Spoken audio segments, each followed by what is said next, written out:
আসসালামু আলাইকুম। সবাইকে ওয়েলকাম জানিয়ে শুরু করছি আমার আজকের রেসিপি। আজকে আপনাদেরকে বানিয়ে দেখাবো একটা ডিম ও আটা দিয়ে চুলায় তৈরি প্যানকেক রেসিপি। এই কেকগুলি বিশেষ করে বাচ্চাদেরই খুবই পছন্দের এবং বাচ্চাদের টিফিন অথবা সকালের নাস্তায় রাখতে পারেন। এর জন্য প্রথমে নিয়ে নিব একটা ডিম। তো এই যে মিক্সিং বোলে একটা ডিম ভেঙে নিচ্ছি। এখন অ্যাড করে দিচ্ছি চিনি দিয়েছি এখানে হাফ কাপ। এখন একটা হ্যান্ড উইচ দিয়ে খুব ভালোভাবে চিনি আর ডিম মিশিয়ে নিব। তো মেশানো হয়ে গিয়েছে। এখন দিয়ে দিচ্ছি 1 টেবিল চামচ পরিমাণ রান্নার তেল। এখন হ্যান্ড উইচ দিয়ে আবারও খুব ভালোভাবে মিশিয়ে নিব। মেশানো হয়ে গিয়েছে। এখন দিয়ে দিচ্ছি আটাটা আমি একটু চেলে নিব। 1 কাপ আটা দিয়ে দিচ্ছি হাফ চা চামচ বেকিং পাউডার, দিয়ে দিচ্ছি স্বাদ অনুযায়ী লবণ। এখন সমস্ত উপকরণ চেলে দিব, অবশ্যই চেলে নিতে হবে। তো চেলে নিয়ে এখন হ্যান্ড উইচ দিয়ে খুব ভালোভাবে মিশিয়ে নিচ্ছি।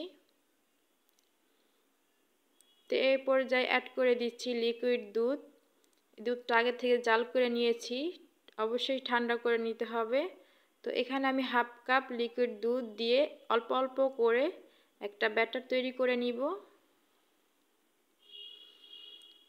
এরই মধ্যে যে কেকের জন্য ব্যাটারটা একদম রেডি করে নিয়েছি। তো এখন দিয়ে দিচ্ছি ভ্যানিলা এসেন্স কয়েক ফোঁটা। এটা ডিমের কাঁচা গন্ধ দূর করে দিবে। তো এই তো ফাইনালি দেখাচ্ছি, এই তো এমন হবে কেকের ব্যাটারটা। তো এখন আমি চলে যাচ্ছি চুলায়। তো প্যান বসিয়ে দিয়েছি গরম করে। এখন এই যে 1 চা চামচ দিয়ে দিচ্ছি ব্যাটার। তো একটা ঢাকনা দিয়ে ঢেকে দিচ্ছি।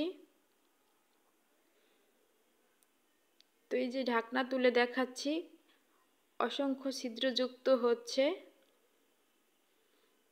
তো এই যে ছিদ্রতে পুরোপুরি ভরে যাওয়ার পরে বুঝতে হবে যে প্যানকেকটা উপর সাইডটাও হয়ে গিয়েছে। তো এই যে উল্টিয়ে পাল্টিয়ে আমি একটু ভেজে নিচ্ছিলাম। তো এখন আমি তুলে নিব। একটা কেক রেডি। তো এভাবে আমি সবগুলো প্যানকেক ভেজে নিব। তো আমার আজকের প্যানকেকগুলো দেখতে কেমন হয়েছে অবশ্যই কমেন্ট করে জানাবেন। ভালো লাগলে চ্যানেলটি সাবস্ক্রাইব করে আমার পাশেই থাকবেন। তো এখান থেকে একটা প্যানকেক ছিঁড়ে দেখাচ্ছি ভিতরটা কেমন হয়েছে।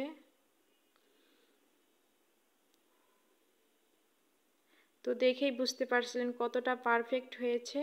তো আশা করছি আমার আজকের রেসিপিটি আপনাদের কাছে খুব ভালো লেগেছে। তো সবাই অনেক বেশি ভালো থাকবেন, সুস্থ থাকবেন। আল্লাহ হাফেজ।